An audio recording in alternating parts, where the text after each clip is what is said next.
Alright, we have Levi's 066. It's all warmed up. I tuned it. Same bar and chain it was on the 044. So we'll make one cut stock and run out of wood. So good clean piece. We'll make one cut stock and then port it. And maybe bring you guys along for a little bit of that, like I said I would. And then see if we made any improvements. This one does have an 8-pin. The other one was 7-pin. So I'm just going to leave the 8-pin on this for the before and after, and the 7-pin on the 044 for the before and after.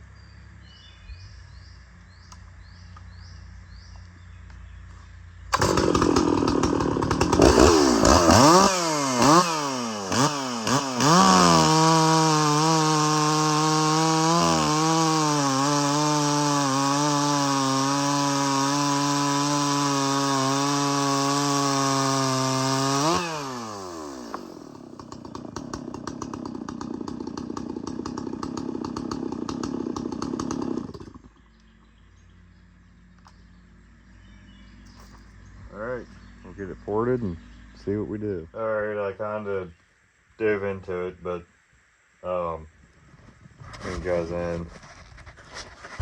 Got this far apart, I went ahead and did a compression check on it. This one's at 165, so I know, you know, how far I can go on this one, but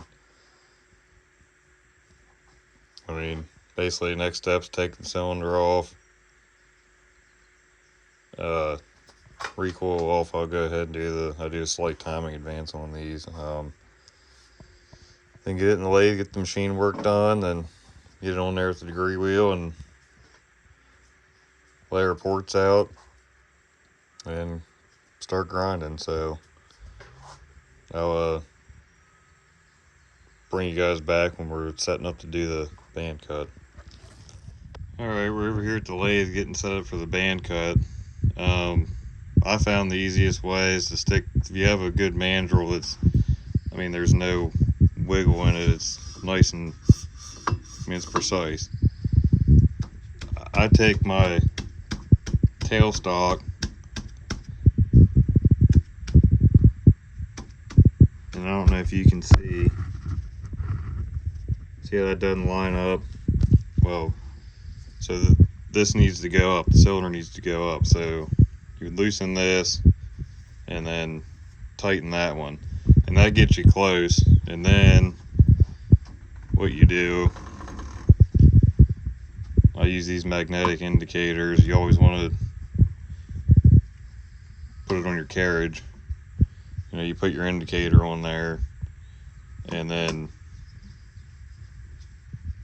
do the same thing but with the dial indicator. And then, like I said, my mandrels are very precise. I clean that squish band out and I put this in there uptight on that band, and then I'll put my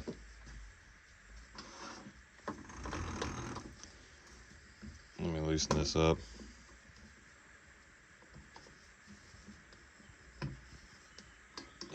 You know, I'll put my indicator on there like that out on the end, and then indicate, you know, your vertical, and then you just kind of got to go back and forth, because once you indicate that in, then your horizontal will be out. So you go back and forth a couple times till you get them both zeroed, and then, you know, you're ready to do your band cut. And I'll bring you back when I get it zeroed. Alright, it's all indicated in. Got my boring bar in there. We've already touched off. We're gonna take our first cut at 10. I take 10 thou cuts, and then the last cut 5 thousandths for a cleanup cut. But so we'll go ahead and get this cut, and then go ahead and set up on the band cut. Now I have this all set up already. You do want to, you know, put your indicator on there after you tighten your mandrel in, and make sure it's true. You know, you might have to, sometimes I have to tap it around a little bit, but you want that running true, or you'll get a, you know, skewed cut on your base. And you also want to make sure, you know, your tailstock doesn't have a taper to it, or the whole lathe. You know, you need to level your lathes up. These beds can twist a little bit, even on the smaller machines. And you can cut stuff on a taper. They make a, a, a rod you can buy that's already true, and you can put it in your lathe and then run an indicator across it and see if you're off. But another way to do it is get a real long piece. Don't use your tailstock. Make a cut, clean up cut, and then mic it. You know, mic it with a pair of micrometers, and that'll tell you if you're cutting on a taper. These smaller lathes you don't really get too much twist in the bed, if any at all. Easy trick to leveling them up is you can take like a piece of glass or a mirror or something you know is very flat, you know, lay it across both ways, you know, on one end and the other. Well, one end and then the other end, making sure the ways are clean before you do that. Take a washer and ball bearing, drop it in the center, and, you know, if it rolls any which direction, then something's off. And you need to level it till basically that ball bearing will just sit there. Did that with both my lathes. These things cut very, very nice. You know, you want to make sure you're doing good work, so you got to make sure your lathes leveled up. But anyway, we'll get this cut, and then we'll set up on the band cut. Alright, I haven't blown it out yet, but there's our band cut. We'll get it off here and get it set up for the base cut. One more thing.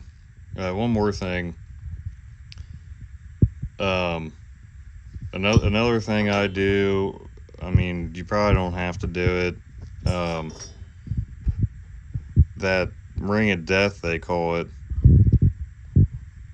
I mean, it's always smooth there when I get it out of the lathe, but I just like to take a fine bit and just kind of blend that, because, you know, you're lowering this cylinder. Now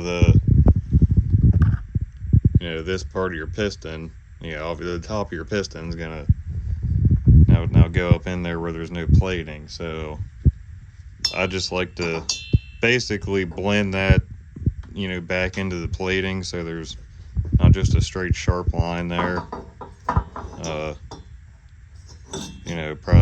Probably not necessary, but just something I've always done. We'll get it set up in another lathe for the band. Alright, we're set up for our base cut. So basically what you're doing when you take something out of the combustion chamber, now you increased your squish clearance, so you have to take some off the base to make up for that. So for instance, we'll do easy math. Say it was 20 when you started, you take 40 thousandths out of the combustion chamber, and you want to get back to 20, so you need to take 40, and then put a degree wheel on there and set your port heights, but with the numbers you use. So we'll get this base cut, and then we'll get a degree wheel on there and lay these ports out.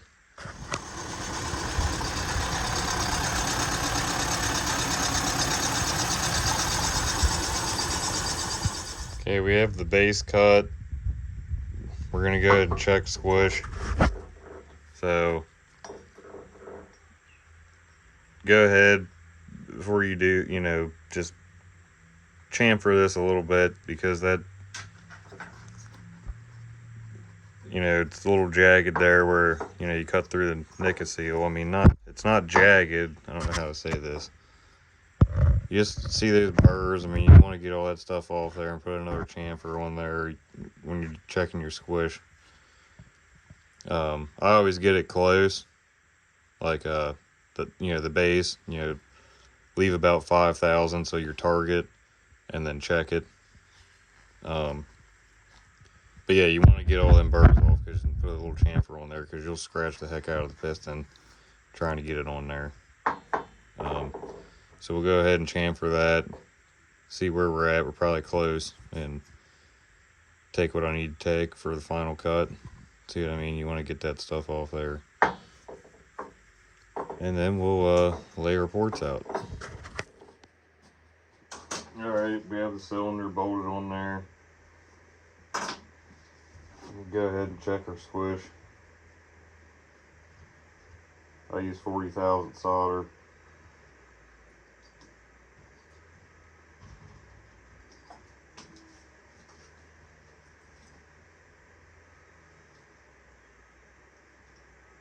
We're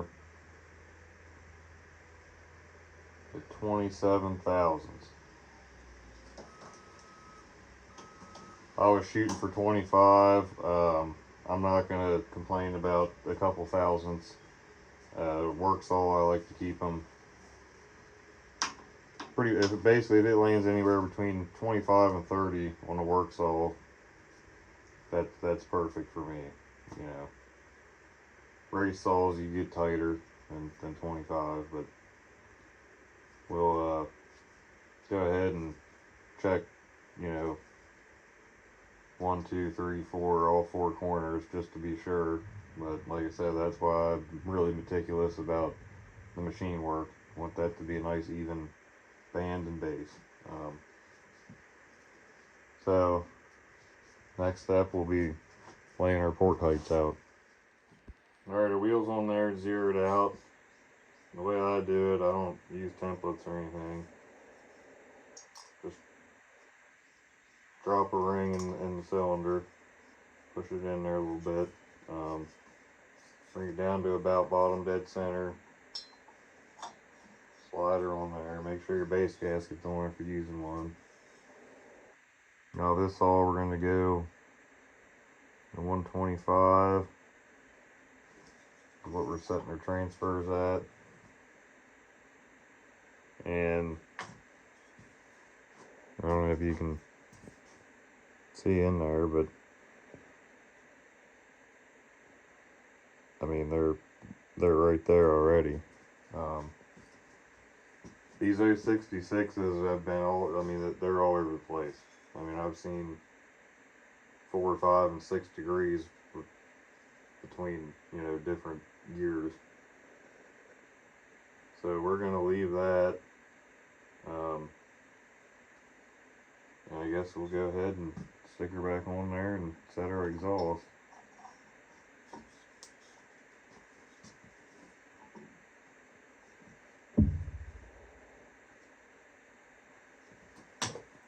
Exhaust, we're going for 100.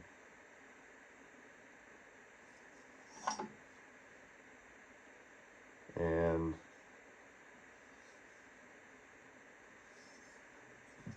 I don't know if you can see that. We're actually probably, see that ring? Probably at like 98 or 99 without even doing any work. Let's see.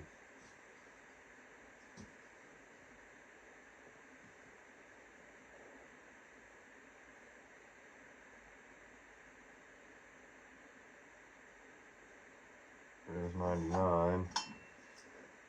Yeah, we're right at 99, so we'll have about 24 degrees below down. And our intake landed at 82 and a half. So sometimes that's the way it works. I mean, you get pretty good numbers without having to do a whole lot. And like I said, in the work saw, let me get a pointer. I mean, people hog all this out and it doesn't do anything. I mean, look how big and open that already is. I mean, giant uppers. I mean, no point in it in a work saw. Now some saws, yes, I mean you want to make them a little bit bigger, but if you think about flow, like really think about it, read some porting handbooks and stuff, and I haven't been doing it as long as some guys. I've been porting since 2016, but you know, I've learned a lot, and I've learned that it's not going to help this saw. We're not going to widen the intake because, like I said, it's already 82.5, so we're not going to add that adding area. We don't need any of that. Our exhaust is already opening pretty early. Not going to widen that. You want to hold that charge as long as possible because that's, you know, what's driving the piston down. The sooner it goes out, you're losing power. So we're just going to go in there and do some cleanup work, you know, sand the exhaust up, you know, diamond that chamfer there, and put her together and see how it runs.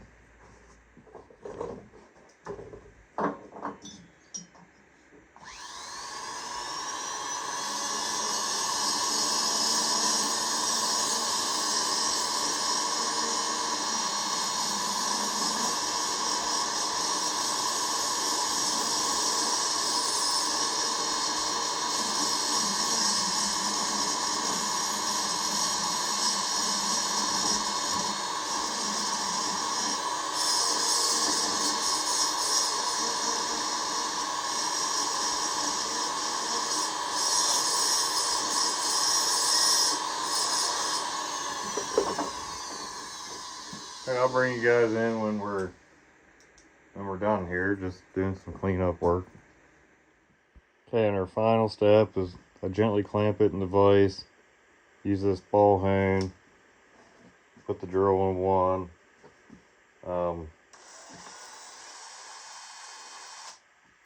Get that good and saturated. Put it in there. Spray some more in there. And then you want to do this lightly. I do 5 times. Pull the trigger the whole way in and out 5 times.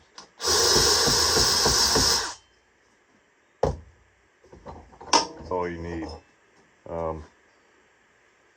Yeah, looks good. It's got a, you know, that light film on there, but I mean, you can see that's all it takes to get some nice cross hatching going again. You don't want to take more of the plating than you have to. I'm gonna go up and wash this out in the sink really good, and then come back and show you. All right, here we go. Fan cut, the base cut, nice chamfer around there. Cleaned up the transfer some. Cleaned up the exhaust port.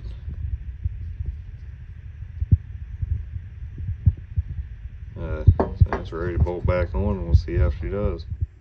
Alright, we got it assembled far enough where we're at the point we're going to go ahead and check our compression after the port work.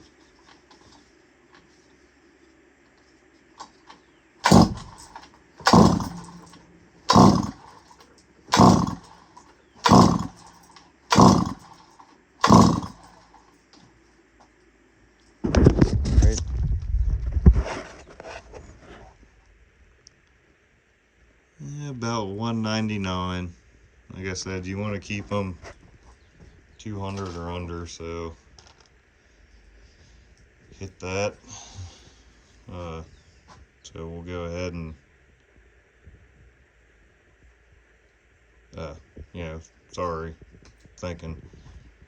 assemble it the rest of the way and fire it up and make some cuts with it. Okay, so we're all assembled. We'll get the camera set up outside, fire it for the first time, tune it, and make some cuts.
this side.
Alright, I'd say that's quite a bit better.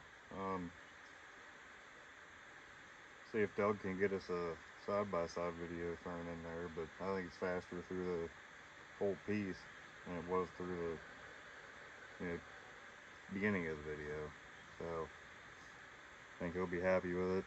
Thank you guys for watching. Stay tuned for the 044 build.